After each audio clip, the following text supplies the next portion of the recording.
On the evening of December 29th, 2024, Jeju Air Flight 2216 was scheduled to be an ordinary flight, carrying 174 passengers and 7 crew members from Bangkok to Muan International Airport in South Korea. The Boeing 737-800 aircraft had flown this route countless times before, without incident. But on that fateful night, something went horribly wrong, leading to one of the deadliest aviation disasters in South Korea's history.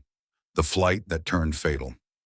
The flight departed Bangkok on time, and everything appeared routine during the first 2 hours. Passengers settled into their seats, some dozing off, others scrolling through in-flight entertainment. The crew, led by Captain Kang Jae-ho, a seasoned pilot with 15 years of experience, ensured everything ran smoothly. But as the plane approached Muan International Airport, trouble began. Reports indicate that a large flock of migratory birds was present near the airport, a phenomenon not uncommon during the winter months. Despite warnings from wildlife control, a large bird struck one of the plane's engines during descent.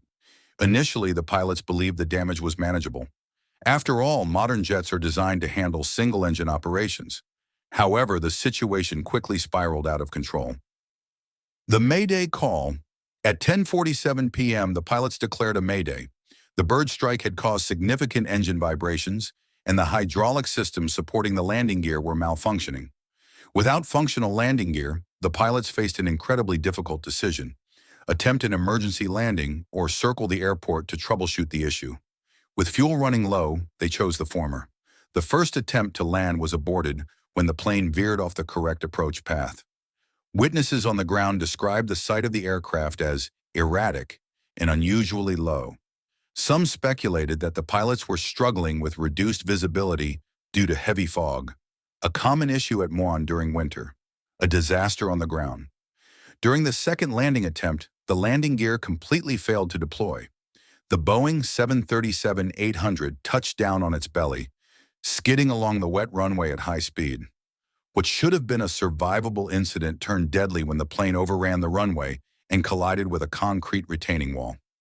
This wall, located just 50 meters beyond the runway's end, had long been criticized by aviation safety experts as a significant hazard. The collision caused a massive fuel leak, igniting an inferno that engulfed the fuselage within seconds. Emergency responders arrived promptly, but the intensity of the flames and thick smoke made rescue operations almost impossible. Only 2 individuals survived, a flight attendant and a teenage passenger seated near the rear exit. Their miraculous escape remains under investigation. What went wrong? As investigators comb through the wreckage, multiple questions have emerged. Why was the concrete wall so close to the runway?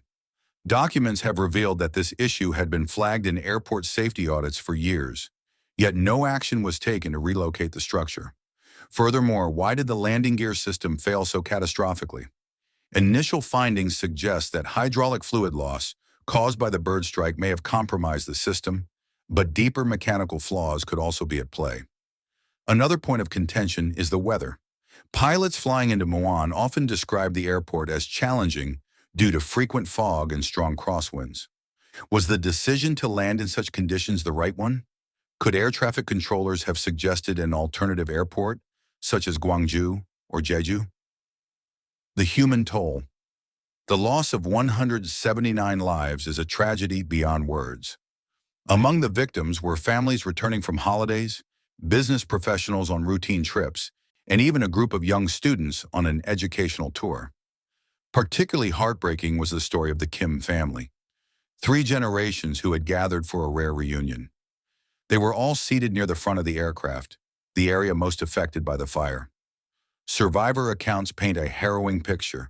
The teenage passenger, who escaped through a broken emergency exit, described hearing screams and explosions as he crawled to safety.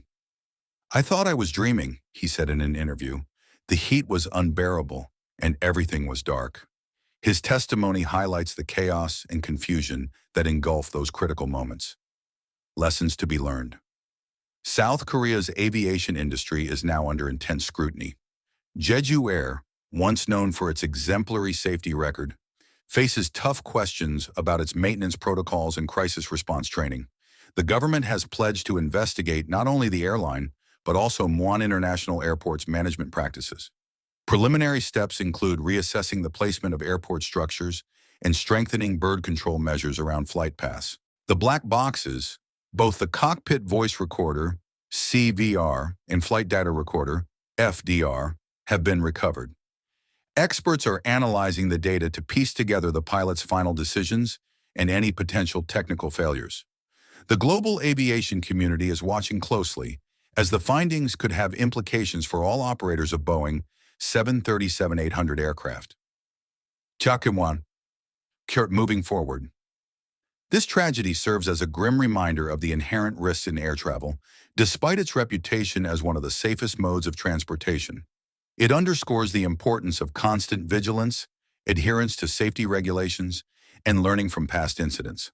For the families of the victims, no amount of investigation or reform can undo the loss they've endured. As we await the final report, one question remains: could this disaster have been prevented? The answer may not only shape the future of South Korean aviation, but also influence global standards in runway safety, wildlife management, and emergency preparedness. Make sure to like this video and subscribe to our channel. Here on Phantom Narratives, we delve into compelling stories, from mysteries to chilling horror tales. Stay curious, stay informed, and we'll see you in the next video.